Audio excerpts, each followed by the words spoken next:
My name is Elliot Samuels. I'm from New York City. Thanks to high energy prices, other factors, Russia has been one of the best performing markets recently. The country's financial condition has stabilized since the 1990s. A fledgling middle class is taking shape as personal incomes grow. And there are also risks, political, legal, risk to minority investors.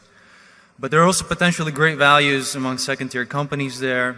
I was wondering what needs to happen in Russia for you to invest there, whether for Berkshire or for yourself, and what kind of companies would interest you there? Yeah, it sounds like you may own a few Russian stocks yourself. I would,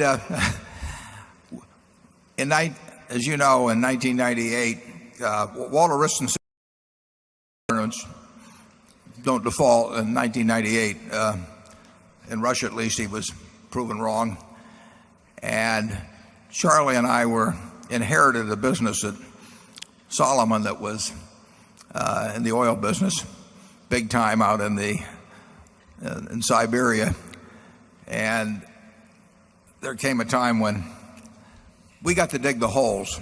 We sent the money in, and as long as we were drilling, we were welcome. And then we wanted to start taking the oil out. After our money had been used to drill the holes, they weren't quite as friendly. In fact, it was really kind of extreme what took place with us. So having had a few experiences like that, it might take us quite a while before we wanted to sink a lot of money into Russia.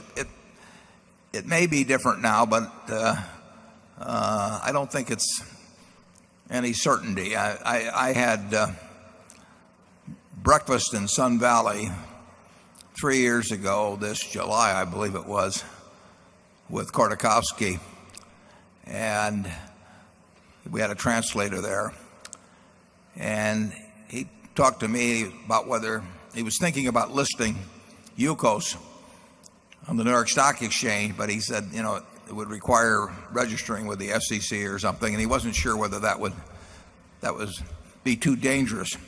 Well, I don't think he listed there, but he went back to Russia, and he's been in jail now for just about ever since. And Yukos was put into bankruptcy with tax claims, and I just think it's a little hard to develop a lot of confidence that the world has changed permanently there in terms of its attitude toward capital, and particularly toward outside capital. Charlie, what are your thoughts? Yeah, the situation reminds me a little of polypetroleum, which years ago was much traded in Los Angeles. And the saying always was, if they ever do find any oil, that old man will steal it. And I'm afraid we have some of that problem in many of the countries in which we're seeking for oil. Didn't we really have the livelihood of our guys threatened over there, Charlie? I think we sent in some people to get out the equipment, and they said if they sent in the people to get out the equipment, not only would the equipment not get out, but the people wouldn't get out. So we understood the situation.